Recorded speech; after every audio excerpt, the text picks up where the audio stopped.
संजय व्यास संवाद मनुष्यों में उत्पन्न हुए दैत्य और देवताओं के लक्षण। संजय ने पूछा, ब्राह्मण सात्विक पुरुष मनुष्यों में आदि के लक्षणों को कैसे जान सकते हैं?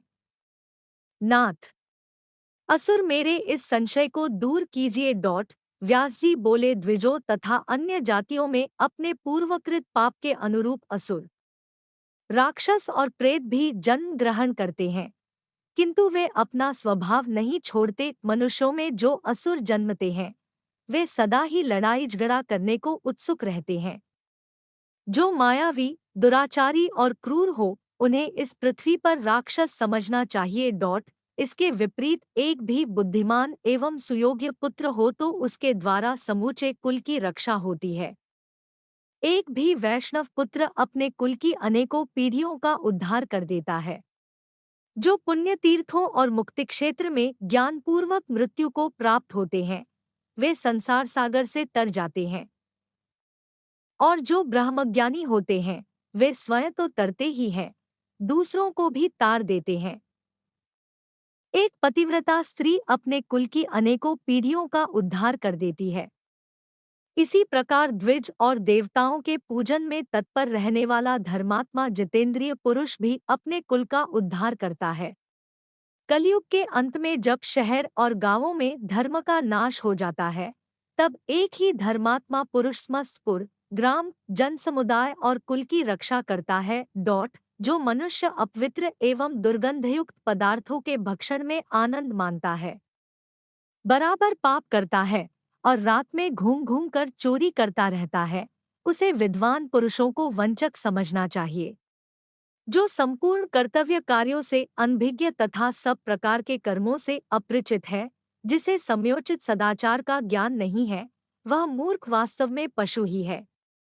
जो हिंसक, सजातीय मनुष्यों को उद्वेजित करने वाला, कलहप्रिय, कायर और उच्छिष्ट भोजन का प्रेमी है, वह मनुष्य कुत्ता कहा गया है।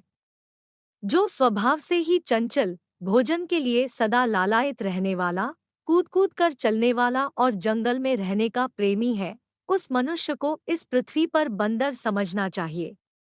जो वाणी और बुद्धि द्वारा अपने कुटुंबियों तथा दूसरे लोगों की भी चुगली खाता और सबके लिए उद्वेगजनक होता है, वह पुरुष सर्प के समान माना गया है।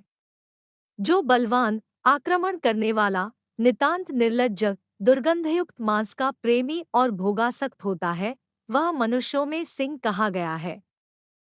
उसकी आवाज सुनते ही दूसरे भेड़िए आदि की श्रेणी में गिने जाने वाले लोग भयभीत और दुहखी हो जाते हैं।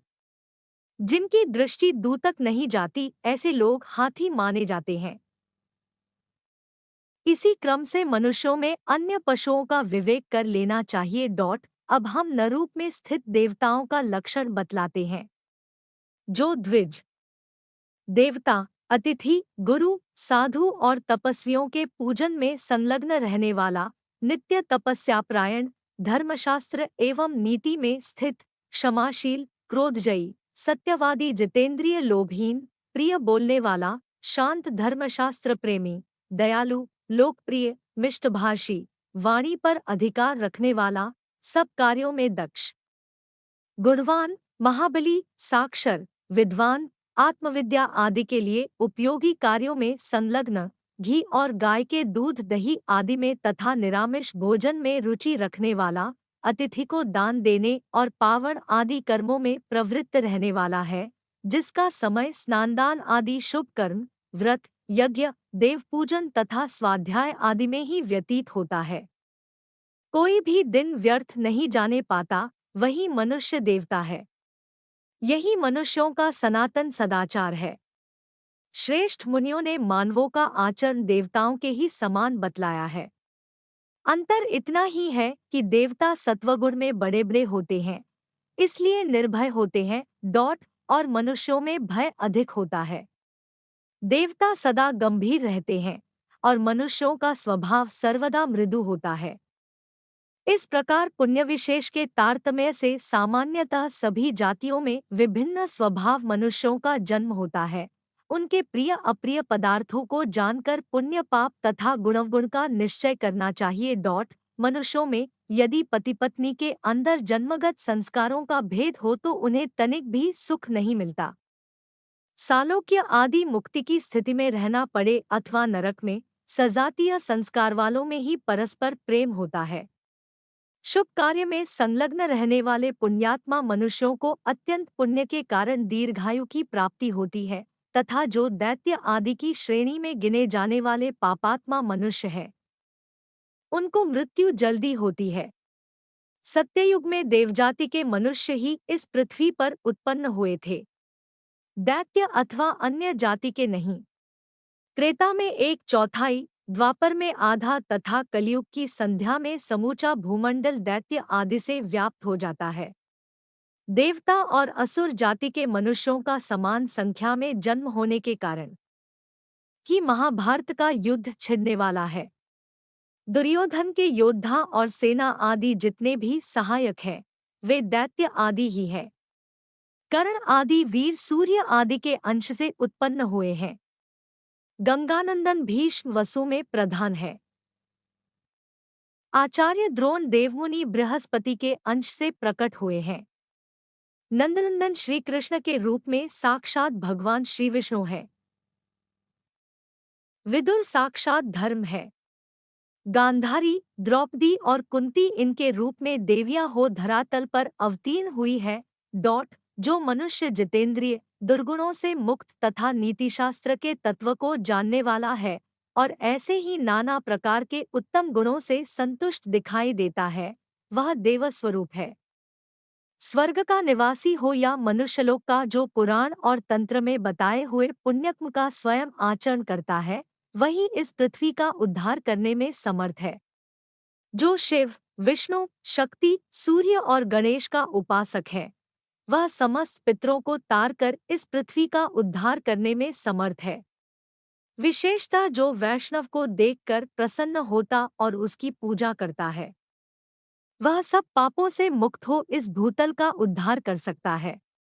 जो ब्राह्मण यजन्याजन आदि 6 कर्मों में संलग्न, सब प्रकार के यज्ञों में प्रवृत्त रहने वाला और सदा धार्मिक उपाख्यान सुनाने का प्रेमी है, वह भी इस पृथ्वी का उद्धार करने में समर्थ है। जो लोग विश्वासघाती, कृतघ्न, व्रत का उल्लंघन करने वाले तथा ब्राह्मण और देवताओं के द्वेषी हैं, वे मनुष्य इस पृथ्वी का नाश कर डालते हैं।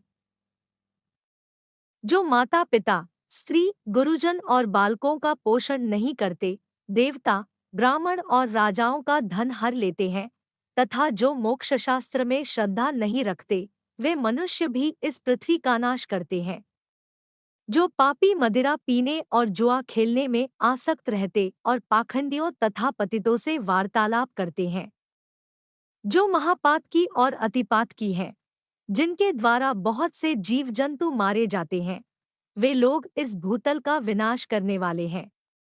जो सत्कर्म से रहित, सदा दूसरों को उद्विग्न करने वाले और निर्भय हैं, स्मृतियों तथा धर्मशास्त्रों में बताए हुए शुभ कर्मों का नाम सुनकर जिनके हृदय में उद्वेग होता है, जो अपनी उत्तम जीविका छोड़कर नीच वृत्ति का आश्रय लेते हैं तथा द्वेषवश गुरुजनों की निंदा में प्रवृत्त होते हैं, वे मनुष्य इस भूलोक का नाश कर डालते हैं।